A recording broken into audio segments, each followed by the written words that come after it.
Tout le monde connaît Tidjane Thiam, avec ce parcours brillant, Polytech, MBA INSEAD, président d'une grande banque suisse pendant des années. On ne le présente plus. Pourquoi est-ce que je veux qu'on parle de Tidjane Thiam aujourd'hui? Parce que c'est le premier noir à accéder au conseil de surveillance de l'un des plus grands groupes de publicité au monde.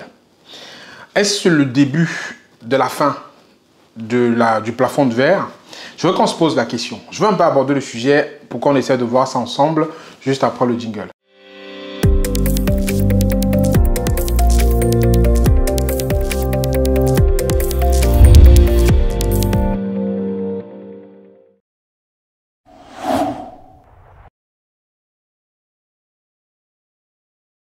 Bonjour à toi, je suis Franck Keigné. Aujourd'hui, on va parler du plafond de verre. Je ne sais pas si c'est que le plafond de verre. Le plafond de verre, peut-être c'est un thème qui t'est étranger si tu m'écoutes d'un pays autre que la France. Mais c'est un thème en fait qui désigne le fait que du fait de la couleur de peau, de sa couleur de peau noire, on ne peut pas accéder à certains niveaux de responsabilité ou certains niveaux de poste managérial dans sa société. Ce plafond de verre, on l'a entre guillemets un peu tous connu directement ou indirectement. Hier, j'étais avec un cadet de l'école, par exemple, qui m'expliquait que ça fait des années qu'il est dans la même boîte. Il a l'impression qu'il fait du surplace. Il a l'impression que même les jeunes qui sont venus après lui, qui sont français de souche, avancent plus vite que lui dans la société.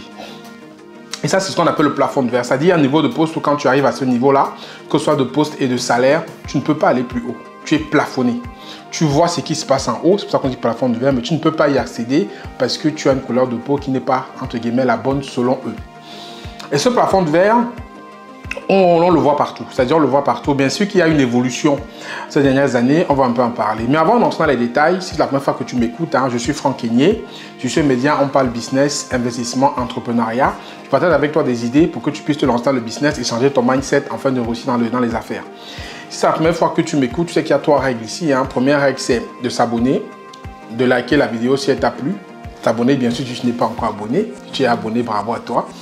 Mais la règle principale, c'est de liker la vidéo, commenter et partager. Donc, ces 3 trucs me font énormément plaisir. Donc, ce serait gentil de ta part de les faire. Ça ne prend même pas 15 secondes. Tu likes la vidéo, tu mets un petit pouce, tu lâches un commentaire si elle t'a plu et tu la partages. Et si tu n'es pas encore abonné, comme j'ai dit il y a quelques instants, abonne-toi et active la notification de le podcast vidéo qu'on va publier ici sur le média. Et aussi, il y a mon livre qui est disponible. Mon livre 55 idées de business qui se vend très bien dans les pays africains. Tu peux le retrouver dans 4 pays aujourd'hui, au Cameroun, au Sénégal, en Côte d'Ivoire et au Gabon. Il y a les numéros pour pouvoir les acheter qui ont la description de la vidéo. Tu contactes ces numéros et tu demandes le livre et forcément, ils vont pouvoir te le livrer. Et après, il y a d'autres formations qui sont disponibles, sûrement celle du pricing qui se vend aussi bien, qui est en description de la vidéo, qui va t'expliquer comment tu peux lancer un pricing en Afrique de A à Z en partant de zéro. Donc maintenant, on revient sur la thématique du jour qui est le plafond de verre. Déjà, je vais vous dire pourquoi je veux qu'on parle de ça. J'en ai dit un peu en introduction, mais maintenant, Tidjane Thiam a été nommé, puisqu'on est nommé au conseil de surveillance. Il a été nommé au conseil de surveillance de Publicis. Et c'est qui Publicis? Publicis, en fait, c'est l'un des 3 plus grands groupes de publicité au monde. Donc, c'est le premier noir de l'histoire à accéder à ce niveau de responsabilité. Et Publicis, c'est une entreprise qui est centenaire, qui a plus de 100 ans. 1926, Publicis a été créé en 1926. Donc, c'est une entreprise qui est presque centenaire. Et Tidjane Thiam est le premier noir à accéder à ce poste-là. Maintenant, c'est qui Tidjane Thiam? Tidjane Thiam, on ne le présente plus. C'est le parcours brillant classique en méritocratie française. Donc, Polytech, la plus grande école d'ingénieurs de France, MBA INSEAD, il a occupé les plus grands postes, normalement le président du Crédit Suisse. Donc, il a un parcours qui est brillant. Mais malgré ce parcours brillant-là, très peu de Noirs accèdent à ce type de responsabilité dans la société française. Donc, Tidjane Thiam, est-ce le début d'une ère qui s'ouvre? C'est vrai qu'il y a eu tout récemment Pape Ndiaye qui a été élu ministre de l'Éducation, donc quelqu'un de peau métissée aussi avec des origines sénégalaises, qui a accédé à un poste de ministre. Il a précédé ou il a suivi Sibeth Ndiaye aussi qui était là et Rama Yade qui était là bien avant. Mais on voit que c'est très rare, c'est de l'exception. Mais est-ce qu'avec Tidjane Thiam, cette exception deviendra une règle? Est-ce qu'on pourra accéder à des postes de manager, de responsabilité, même de postes plus élevés, même si on a une couleur de peau qui n'est pas blanche? Est-ce qu'aujourd'hui, on va avoir la compétence aveugle? Est-ce qu'on va pouvoir nommer des personnes parce qu'ils sont compétents, parce qu'ils ont donné des résultats? Ou on va toujours avoir ce système de discrimination qui est clair, qui est posé, où on va discriminer certains au profit d'autres? Je veux qu'on se pose la question parce que c'est un problème qui est courant dans la société française, peut-être pas connu ailleurs, mais c'est très présent en France. Donc, Alors, si on reparle de Tidjane Thiam, il a déjà fait plusieurs choses. Hein. C'est-à-dire, il a été élu pour le Rwanda, je pense qu'il représente un conseil de surveillance de l'administration du Rwanda. Il a levé des fonds tout récemment pour pouvoir développer des entreprises sur le continent africain. Je pense qu'il a levé plus de 300 millions de dollars.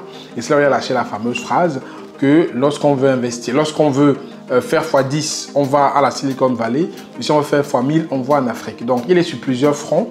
Mais au-delà de ça, je veux qu'on se pose 3 principales questions et je vais sortir dessus pour que vous me répondez en commentaire. Première question, est-ce que vous pensez que le fait de nommer Tidjane Thiam à ce haut poste au conseil de surveillance de Publicis, qui a quand même plus de 80 000 employés, dont c'est un mastodonte de la puissance de la communication, est-ce que c'est le changement d'une nouvelle ère? Est-ce que c'est la fin de la méritocratie à la couleur de peau? Est-ce qu'aujourd'hui, on va pouvoir, qu'on soit noir, qu'on soit blanc, qu'on soit bleu, pouvoir accéder aux postes auxquels on a droit, auxquels on a accès, malgré sa couleur de peau? Mettez-moi ça en commentaire. Deuxième point, j'aimerais savoir quel impact pourra avoir ces grands groupes lorsqu'ils vont s'ouvrir au niveau des cultures africaines, lorsqu'ils vont s'ouvrir à colorer un peu, on va dire, leur board, est-ce qu'il y aura un impact autre? Parce qu'il faut dire clairement que nous, forcément, on ne pense pas totalement comme ces personnes qui sont dans le système depuis des années. On aura une pensée différente. Est-ce que vous pensez que le fait qu'ils ouvrent la porte, qu'ils donnent accès à leur board à des personnes de couleurs différentes, va peut-être impacter un peu leur politique, va peut-être un peu colorer leur politique? Je ne sais pas ce que vous en pensez. Le troisième thème, c'est au niveau de l'ambivalence du sujet. Parce que l'Afrique souhaite que ses meilleurs enfants puissent servir sa cause, souhaite que les meilleurs enfants puissent travailler sur son continent, puissent pouvoir développer ce continent. Mais non, de notre côté aussi, nous on se plaint que nos meilleurs éléments n'accèdent pas à des postes de responsabilité.